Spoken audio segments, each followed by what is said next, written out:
নমস্কার বন্ধুরা, আমি সুস্মিতা মায়ের হেসেলে আপনাদের স্বাগত জানাই। আবার চলে এলাম নতুন দিনের নতুন একটা রেসিপি নিয়ে। আজকের রেসিপি একদম সুস্বাদু একটা রেসিপি।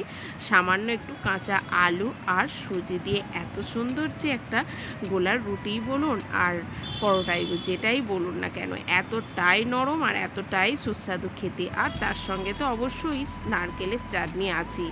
তা দেখে নেওয়া যাক আজকের রেসিপি। আজকের রেসিপির জন্য মেন হলো কাঁচা আলু নিয়ে নিয়েছি। এখানে পরিমাণ মতো একটা আমি বড় সাইজের আলুকে বেশ ছোট ছোট করে কেটে ভালো করে ধুয়ে নিয়েছি। ধুয়ে এর মধ্যে দিয়ে দিলাম 1 ইঞ্চ আদা আর একটু স্বাদ মতো কাঁচা লঙ্কা আমি 3 পিস দিয়েছি। সামান্য একটু জল দিয়ে ভালো করে মসৃণ একটা পেস্ট তৈরি করে নিতে হবে, যাতে কাঁচা আলুর কোনো দানার ভাব না থাকে।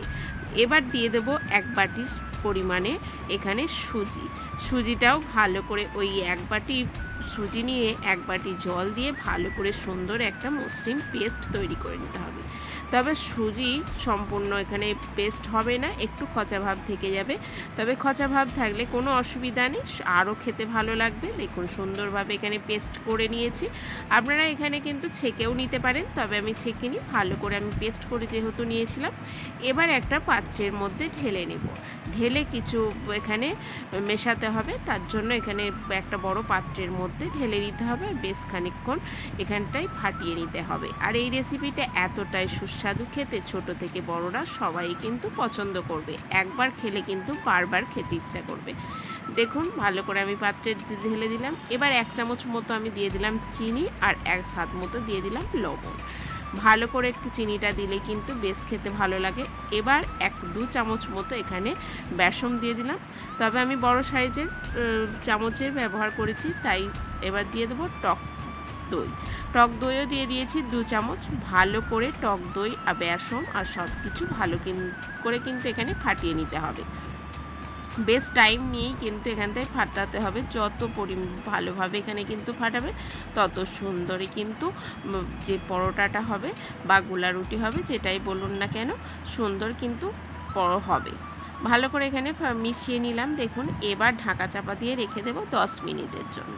এটা রেস্টে রেখে দিতে হবে, যেহেতু আমি কাঁচা সুজি ব্যবহার করেছি। এবার যে চাটনিটার জন্য নিয়েছি এখানে নারকেল, 1 মুঠো নারকেল নিয়েছি, 1 মুঠো ক্যাপসিকাম নিয়েছি, 1 মুঠো কাঁচা ভাজা বাদাম নিয়েছি, আর নিয়েছি কারি পাতা, আর দিয়ে দিলাম স্বাদ মতো একটু কাঁচা লঙ্কা, আর টক দই দিয়ে দিয়েছি এখানে 2 চামচ, আর দিয়ে দিলাম একটু লবণ আর স্বাদ মতো একটু চিনি, যাতে ব্যালেন্সটা সুন্দর আসে। এখানে আপনারা ধনেপাতাও ব্যবহার করতে পারেন, তার আমি ধনেপাতা ব্যবহার করিনি, তাতেই কিন্তু এই চাটনিটা বেশ সুন্দর লাগছিল।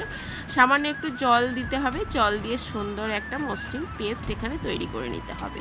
বেশি কিন্তু জল দেবেন না, চাটনিটা বেশ এরকম চাটনি থাকলেই বেশ ভালো লাগে। সুন্দর পেস্ট করাও হয়ে গেল। এবার একটা পাত্রের মধ্যে আমি তুলে নেব। এই চাটনিটা খেতে কিন্তু খুবই সুন্দর লাগে আর একদম কিন্তু ঝটপট বানানো হয়ে যায়। এবার এর স্বাদ আর একটু বাড়ানোর জন্য দিয়ে দেব তড়কা প্যানের মধ্যে দিয়ে দিলাম বেশ কালো সর্ষে দিয়ে দিলাম 1 চামচ, দিয়ে দিলাম একটা শুকনো লঙ্কা, আর 2 চামচ মতো এখানে দিয়ে দিয়েছি সর্ষের তেল, আর সামান্য একটু লবণ দিয়েছি, যাতে কারি পাতাটা যখন দেবো যাতে গায়ে না ছিটকে আসে। কারি পাতা কিন্তু তেলের মধ্যে দিলে খুবই ফোটে, তার জন্য খুব সাবধানে এখানে কারি পাতাটা তেলের মধ্যে দিয়ে দেবো। বেশ কটা কারি পাতা এখানে দিয়ে দিলাম। লবণ দিয়ে এরকম ভাজলে কিন্তু কারি পাতা বেশি ফুটবে না। সুন্দরভাবে এখানে দেখুন ভাজা হয়ে গেল। এবার ওই চাটনির মধ্যে দিয়ে দেব। এর স্বাদ কিন্তু এই তরকার দিলে কিন্তু আরও সুন্দর লাগে। এবার চাটনিটা সাইডে রেখে এবার এই ব্যাটারের কাছে চলে এলাম। দেখুন ঘনত্বটা কিন্তু অনেকটাই গাঢ় হয়ে গেছে। এবার ভালো করে এখানে মিশিয়ে নিতে হবে আবারও একটু। এই সময় কিন্তু আরেকটু জল এখানে মিশিয়ে নিতে হবে, যেহেতু 1 কাপ সুজির মধ্যে আমি 1 বাটি সুজির মধ্যে 1 বাটি জল দিয়েছি।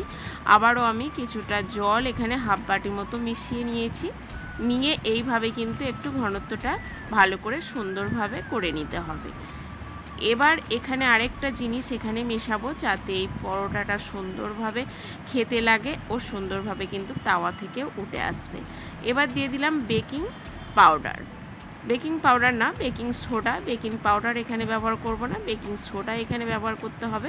সুন্দরভাবে হাফ চামচ মতো দিয়ে ভালো করে কিন্তু আবারও মিশিয়ে নিতে হবে।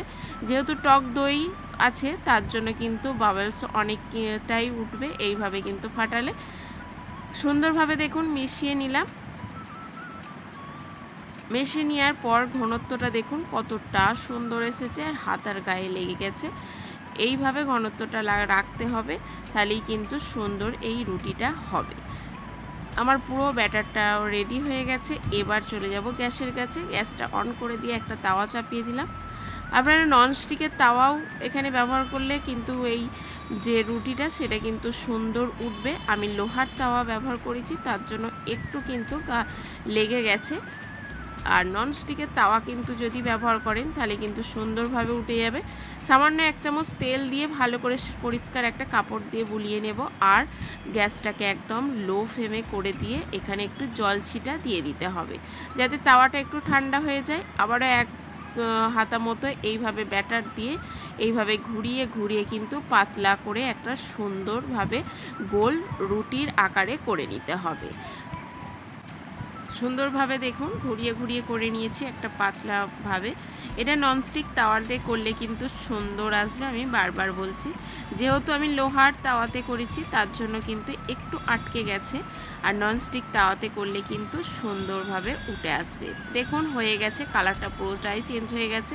এইভাবে খুন্তি দিয়ে একটু এপিট ওপিট করে নেব, আর একটু হালকা করে 1 চামচ মতো তেল আমি কিন্তু সাইড দিয়ে দিয়েছি। তাতে কিন্তু বেশ এই গোলা রুটিটা সুন্দরভাবে কিন্তু বেশ মরমরে হয়, আর খেতেও কিন্তু বেশ ভালো লাগে। দেখুন একটা একটা এইভাবেই কিন্তু করে নেব, আর এইভাবেই কিন্তু আমি রোলভাবে তুলে নেব। আপনারা বারবার বলছি ননস্টিক তাওয়াতেই ব্যবহার করবেন, তাহলে কিন্তু সুন্দরভাবে উঠবে। তা আমি লোহার কড়াই তাওয়াতে করেছি, তাতেই দেখুন কত সুন্দরভাবে উঠে আসছে। আবারও একটা তেলের যে পরিষ্কার কাপড় ছিল সেটা কিন্তু প্রথমে তাওয়াতে বুলিয়ে নিয়েছি, তারপরে আবারও একটা ব্যাটার দিয়ে করে নিলাম। আর এইভাবেই হাতা দিয়ে ঘুরিয়ে ঘুরিয়ে সুন্দরভাবে করে নিয়েছি। দেখুন কতটা সুন্দর হয়েছে, যেমনই নরম তেমনই কিন্তু খেতেও বেশ ভালো। আপনারা বাচ্চাদের টিফিন বক্সে বা আপনারা রাতে তৈরি করতে পারেন, বা সকালে জলখাবারেও তৈরি করতে পারেন। এই রেসিপিটা একবার খেলে অন্তত বারবার খেতে ইচ্ছা করবে, এটুকু গ্যারান্টি দিতে পারি। সুন্দর এরকম তার সঙ্গে চাটনি হলে আর কি চাই বলুন। তো আজকের রেসিপিটা আপনাদের কেমন লাগলো অবশ্যই কিন্তু কমেন্ট করে জানাবে। আপনাদের এক একটা কমেন্ট আমাকে আরও উৎসাহ এনে দেন নতুন রেসিপি আপনাদের সঙ্গে শেয়ার করার জন্য।